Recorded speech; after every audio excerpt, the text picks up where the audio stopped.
Летела с фронта похоронка на молодого пацана, а он живой лежал в воронке.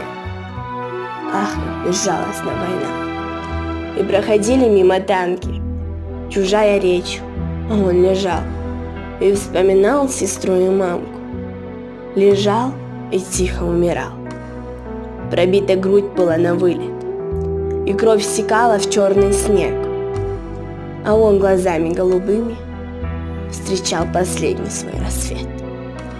Нет, он не плакал, улыбался и вспоминал родимый дом.